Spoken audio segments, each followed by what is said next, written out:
My name is Samantha. It's been 4 years since I graduated from vet school, and now I'm a 28-year-old working at a dog specialist clinic. Currently, I live alone near the clinic to manage the night shift, but my 6-year older brother and my 2-year younger brother visit me on their way to and from work, and on holidays bringing me home-cooked meals from our mother. Considering I'm not too skilled in the kitchen, I'm truly grateful. The other day, my brother Mark swung by after work. "Hey, you about to finish your shift? I have something to discuss, so how about grabbing dinner together?" he said.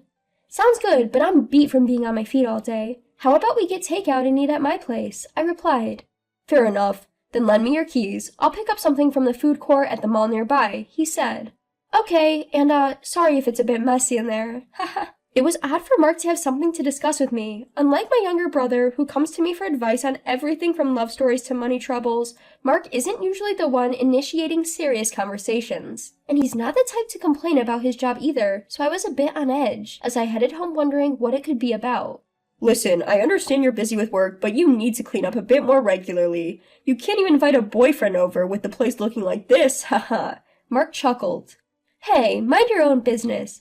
I've been working a lot of night shifts recently. By the time I get home and wake up, it's nearly evening. Between catching up on household chores and going back to work, it becomes too late to start vacuuming. If it comes down to cleaning or doing laundry, laundry wins," I retorted. "Well, at least take out the trash more often, haha," he replied.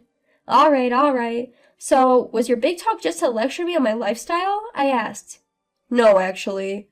There's a potential marriage proposal on the table," he said. "What? Marriage? Who's getting married?" I exclaimed. "You don't think I'd be talking about a marriage proposal for you, do you?" He smirked. "Wait, you mean you're getting married? Are you kidding me?" I asked in shock. Whoa, are you calling me a liar? That's rude, haha. He laughed it off. This is my brother Mark. Athletic and outgoing at first glance, he might seem like the picture-perfect professional, but the truth is, he went to an all-boys school through middle school and high school, studied a science major in college, and was always involved in athletic clubs. As a result, he spent most of his student life surrounded by men and struggles with the subtleties of understanding others' feelings, let alone dealing with women. Hearing the word marriage coming from such a brother was quite a surprise for me. "Well, to be honest, I still have some doubts," he admitted. "So, who's the one marrying you? Someone I know?" I asked. "Well, you might know her or might not," he mused. "Seriously, who is it?" I inquired. "It's Professor Smith's daughter, the professor who supervised you. Her name is Sarah. I think you both graduated from the same university, but you might not be familiar with her since you were in different departments," he revealed. "What? No way!" I let out a shrill scream that seemed to come from the top of my head, and for good reason. If my memory serves me correctly, my brother's bride-to-be is a woman who could be described as my nemesis. The university I graduated from is a massive private university with numerous departments and a large number of students. My department, veterinary medicine, was located far from the main campus, so most students graduate with little interaction with students from other departments. However, I joined a board game club that I had loved since I was a child. As a result, I was blessed with friends and seniors from various departments. But the one who threatened the joy out of our harmonious club activities was none other than Sarah, a member of the club next door to ours. Sarah, the daughter of a professor at our university, was a standout beauty even among the in-house students. She was the kind of female student who was always surrounded by admirers in event-based clubs. But when her club was suspended due to activities against the university's regulations, Sarah, with too much time on her hands, temporarily joined our club. Initially, we were perplexed, but we accepted her, hoping to introduce her to the charm of board games. But Sarah's objective was not board games, of course. She was there to stir up the club, quite literally. One couple that fell victim to her was my best friend Linda and Jack. Linda and Jack were an official couple since high school and enrolled in the same architecture department. They had a dream of owning an architecture firm together in the future. However, Jack fell easily before Sarah's tricks. On our way back from a trip with other female friends, when Linda and I stopped by Jack's apartment to deliver souvenirs, we ran into Sarah wearing his shirt from inside his room. "What is this? Why is Sarah here?" Well, this is..." "Don't dodge my question, answer me. And Sarah, you answer too. Why are you doing this?" "Hey, don't make a scene. You're being a nuisance to the neighbors, you know." "Haha. Besides, I had no idea he had a girlfriend. Ha. So you're saying you were behind Linda and the others breaking up, weren't you?" Is that true? Does that mean you've done this with Bob and Mark too?"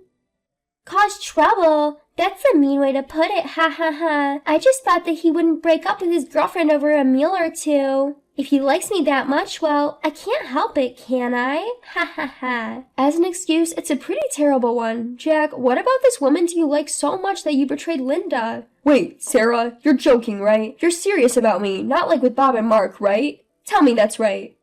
What? Serious? Me with you? That's obviously impossible. Ha ha ha. No way. Just think about it. Do you really think a man like you, out of nowhere, could be a match for me? You touched a star for a moment, so you should cherish that as a lifetime memory. Oh, but maybe you used up your lifetime's luck. Ha ha ha. As Jack crumbled, Sarah quickly changed her clothes and came over to where Linda and I were standing with grim faces at the entrance. Then, pushing crying Jack towards us, she said, this is just too much trouble. Here, take him back, will ya? Ha ha. Besides, I don't remember making him mine. Ha ha ha. Stunned by her words, we watched as she added, I'd be bothered if he kept acting like a boyfriend, so it might be better if you just take him back. You two should get back together. Recycle, reuse? Whatever you want, haha, before she walked away toward the main street. After that, I dragged Linda to our apartment, and we took turns staying over until her emotions settled. In the end, Linda and Jack broke up, and Jack dropped out of university. In the end, the group was filled with people who had been messed with by Sarah and became ex-couples with a similar history, leading to an awkward atmosphere and members quitting one after another, causing the club to collapse. Frankly, I have nothing but memories of the latter half of my fun college days being ruined by Sarah. It was quite a shock when the topic of marriage between Sarah and my brother came up.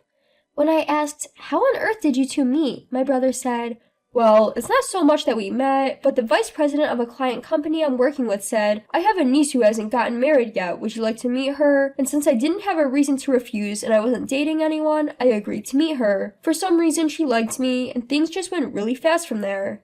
Huh, but are you okay with that, bro? I think marriage is a pretty big decision. Honestly, I don't really care either way, haha, he said rather casually. Actually, my brother Mark has a somewhat careless, hands-off attitude when it comes to important decisions, even though he doesn't appear to take them seriously. And when he realizes the consequences of his decisions aren't good for him, he has no problem cutting his losses and moving on without any shame. He hardly ever considers how much trouble he causes to those around him. It's really unbearable for those who get caught up in his mess. But if you think about it, as long as there's no malice involved, it's only slightly better than Sarah, who is just as irresponsible in her own way. At this point, it might be wise to leave them alone unless the sparks fall on us. Huh? Did you say something? Nope, it's nothing.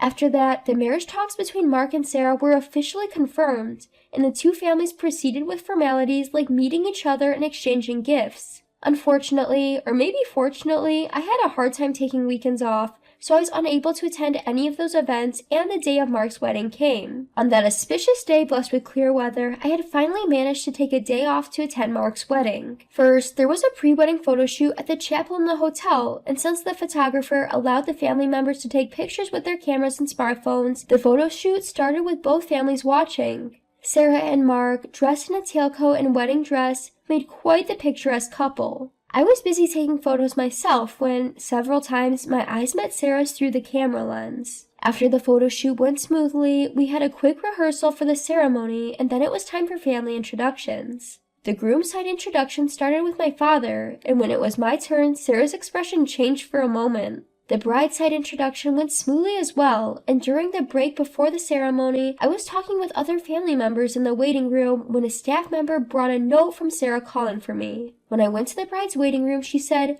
"No way, seriously? I can't believe it, haha." "What's so unbelievable?" "Oh, that we're going to be sister-in-laws? It's quite a coincidence, isn't it? I can't believe it either." "Ugh, I knew he had a sister, but I thought there was no way it would be you with the same name. Talk about being caught off guard, haha." "So, you wrote on the note that you had something to say."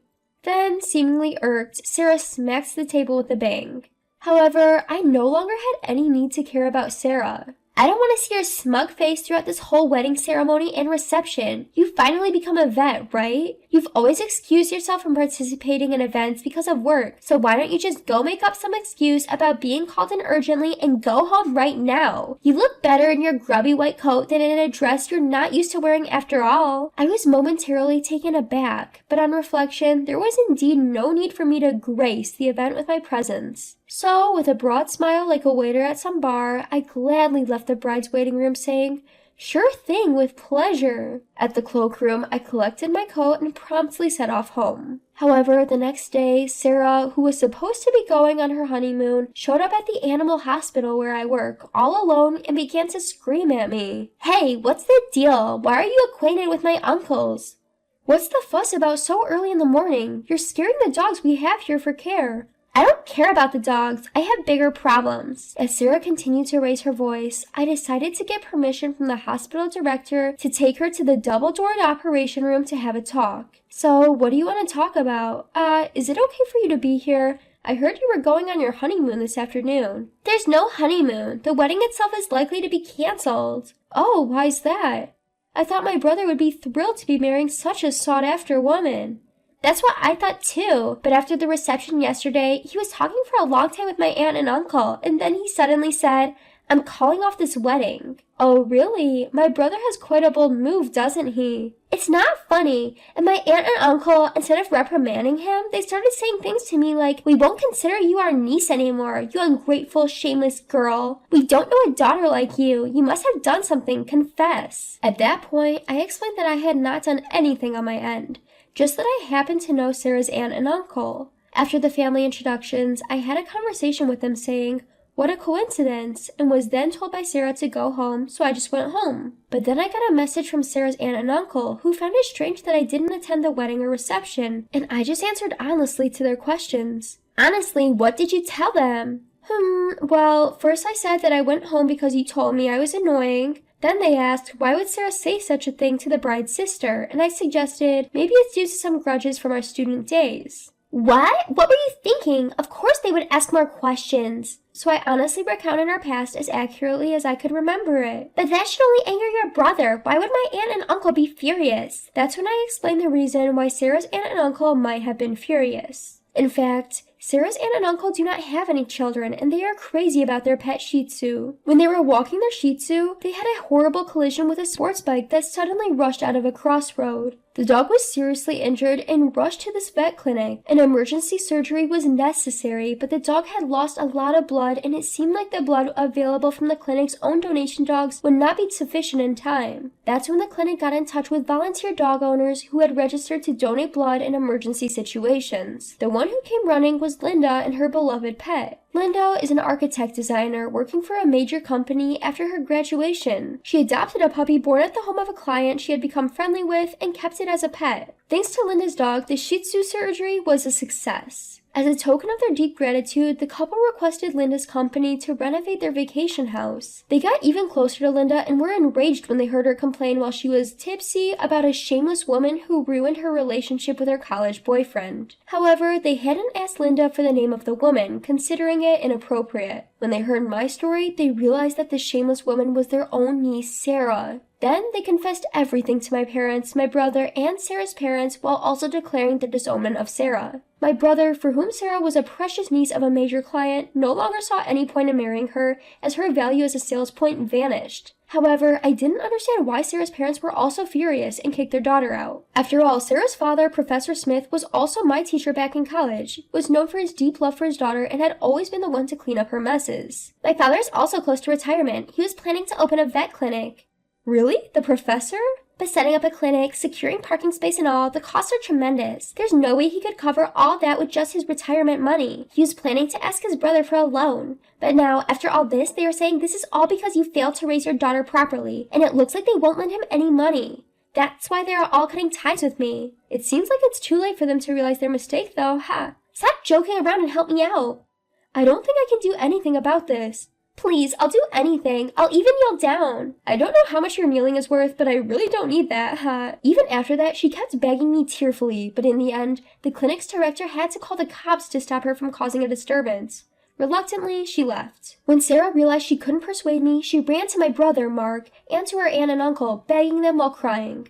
But they didn't listen to her. Moreover, Sarah's bad reputation spread from her aunt and uncle to her relatives and from the relatives to the other people she knew, until nobody paid any attention to her anymore. She quit her job and started living in an old apartment managed by a distant relative that her image-conscious parents rented for her. As for me, I'm busy every day with my job as a vet, which I believe is my true calling. On the other hand, my unrepentant brother Mark seems quite pleased, saying, Now that I've become a man who can no longer dream of marriage, people might sympathize with me, but at least I won't have to deal with any unnecessary meddling.